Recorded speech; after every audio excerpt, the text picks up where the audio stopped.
I have something to show you about furries. Oh boy, today we have an interesting video. You see, the context for this is a long time ago I made a video about furries. I talked about literally anything I could find about them, and I included it into the video. But there was some serious oversight. You see, I didn't do my due diligence and Troll Vision reached out to me. You see, the area that I completely missed and didn't understand anything about was the furry. The reason for this is because I don't watch furry, so please do forgive me for that. Maybe I should have if I'm going to talk about them, because if I did, I would notice quickly a slight problem, you could say. They resemble children. A lot of them do. And I was made aware of all of this because of Troll Vision. He made some very interesting and compelling arguments that we're going to talk about today, because we all know the stereotypes and the fun memes, the old wise sayings that you shouldn't let the furries near your animals or your dogs. But from what I can see now, I don't think that's the case. I think the more important thing we should be paying attention to is not letting kids near the furry fandom. And there's a whole multitude of reasons for this. And it's a serious problem. But instead of me telling you everything about it, I'm gonna let Troll Vision make his case. We'll start by looking at the most popular game made about furries, called Changed. A game where the main character wakes up from a cryogenic sleep in a world after an apocalypse, and then gets sexually assaulted by latex furries. The game has a multitude of highly sexual situations through it. And if that wasn't bad enough, let's meet a main protagonist, Colin. Let me ask you, how old does he look? Well, there is a way to check. An adult human has a head-to-body ratio between 8:1 and 7:1. Anything under 6:1 is either a kid or a dwarf. And there is no mention of Colin being a dwarf. There is literally nothing that could make this character look like an adult. Even his canonical age is still disputed. But instead of this game getting rejected and banned and forgotten as it should have been, it became one of the most popular creations of the fandom. And its main theme, transfer, meaning physically changing someone into a furry character, got into other media, especially games. For example, Roblox, with all its issues. Because of that, game was a source of a lot of controversy. What people don't pay attention to is that the same issues apply to the majority of furry animations on YouTube. Many characters depicted in the furry animation memes have the physique of a child, combined with very suggestive content. This isn't an animation problem only, the same is visible in the reference sheet of those characters. This look is intentional. Some may say that I shouldn't compare a furry characters to humans, since they are anthropomorphic animals, therefore have a different physique. And it only makes the situation worse, since all it does is bring up a question: why do furries sexualize animals in the first place?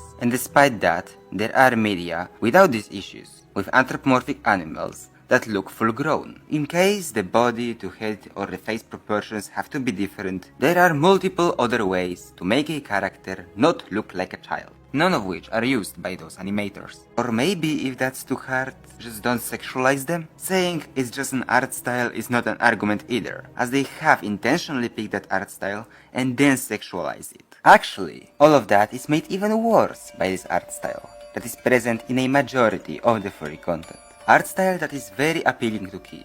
Flashing bright, oversaturated colors with close to no shadow. Exaggerated facial expressions with no place for subtlety. Childish, oversimplified art with no detailed physique or texture. Repetitive animations made over short and catchy songs. It all makes that art style easy to watch for kids, as it is very straightforward and easy to replicate, making entry threshold very low. Furry fandom profits out of that, promoting itself as a kid-friendly community. While after searching furry on any platform you want, you will encounter not safe for work content in a matter of minutes.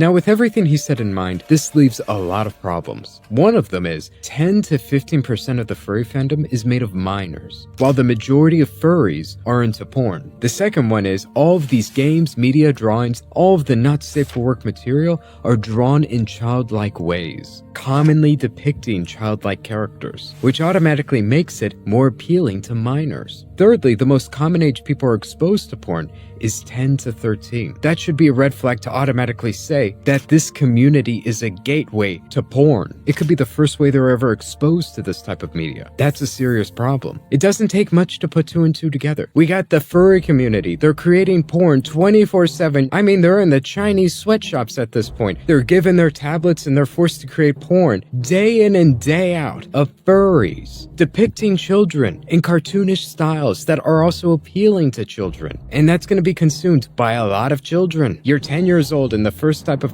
you're exposed to is of a furry child. That's literally what's happening right now from the furry community. This is literally what they're doing. Verbatim. I guarantee it. And am I the only person who sees this as a problem? Really? I'm making this video right now, and am I gonna get a lot of hate from the furries? Are the furries gonna say that I'm attacking them? Sincerely, a heart-to-heart moment. I don't care if you enjoy dressing up in cosplay. Like, literally, look at me right now. I have a knight helmet. I don't mind cosplay. I find it pretty cool sometimes. I don't think the furries are cool. I think they're kind of weird. But that doesn't make it immoral. What makes it immoral and wrong is the sexual aspect to it. Is the mountains of porn that they create every day. That's what's wrong with it. And guess what? We have an easy solution to this. Literally, we have 3 possible solutions here. One you have to do no matter what, which is stop depicting characters that appear to be minors sexually. Stop it. If you're gonna make porn, at least make sure they're adults. Don't just say, well, according to the lore, she's like a 9,000-year-old dragon girl. No, that's a minor. If you're attracted to what appears to be a minor, sorry, I don't have good news for you. I don't care what her lore age is. That's something that has to go away no matter what. But there are 2 other options you can take from here. One option is, don't let children into the furry community. That's one option. Make sure that nobody is exposed to this material. The common rebuttal to this, though, is, well, if you look at the anime communities, they have this exact same problem. There's a sizable percent that is sexual, and they have a lot of children there. Are you gonna say that children shouldn't watch anime? And my response to that is, depends, because there's certainly a lot of anime that children shouldn't watch. You're not making a strong case when you compare the furry community to the anime community, because they also have this exact same problem. We call them lolicons. And you know what? If you're going to depict a childlike character, ever, it shouldn't be sexual. If you're somebody who sincerely likes wholesome, fun little characters, whatever it might be, you better not draw them in a bikini. You're already close as it is, buddy. I mean, if we're talking about communities, whether it be the furry community or the anime community, both of which have a sizable chunk that's sexualized and are attracted to what appears to be children. If you're going to ask me whether we should allow children into those communities, I'm going to tell you, hell no. And bringing up the anime community, which already has a horrible reputation, isn't aiding your case here. That's like one of the most common rebuttals. It's even in all the papers on fur science. They constantly compare their sample sizes to people in anime communities. That doesn't help anything. A large percent of the people who are into anime are seen as weird as is. I say this as somebody who enjoys anime. I enjoy it, but I'm not going to defend a lot of their behavior, no. And just because you're a furry doesn't mean you should defend these things either. Say that this shit is wrong and that it needs to change. And you can do that by taking the second path, the one that I actually recommend more, which is don't be sexual. Don't be weird about these things. Just stop making porn. Literally, that's the easiest solution in the world. Stop making porn. That's it. That's the one I encourage. That's the one I'm steering you in. Shame people who are making these things. Tell them to stop. Admit what they were doing was wrong. Stop it. Get help. If the furry community wasn't so weird, with everything being sexual or suggestive, this wouldn't be a problem. There was nothing suggestive whatsoever, nothing even remotely sexual. It would be wholesome and nice and fun. Go ahead. That's the one solution that gets rid of this entire mess right here. We wouldn't have this conversation at all. I wouldn't be making this video. All of the problems you could possibly imagine with the furry community would disappear overnight if you just stopped drawing boobs on a dog. And that's it. That's the end of this video. Very simple solution. I literally don't hate furries or have anything against them as long as you're normal and not weird. This video has the stamp of approval from a furry. And some people after hearing that might think, he just pulled the I have a black friend card, but with furries. And to that I say, me having furry friends shows if I hate a furry, it's not for the color of their fur, it's because of the content of their character, which is pornographic. Also, by the way, shout out once again to Troll Vision. He's starting out a new channel, and he really helped me with this video. Be sure to check him out. This video wouldn't have been possible without him. I wouldn't have known any of these things if it weren't for him. Anyways, that's it for this video. If you enjoyed it, be sure to subscribe. And I hope you enjoyed this video. Goodbye.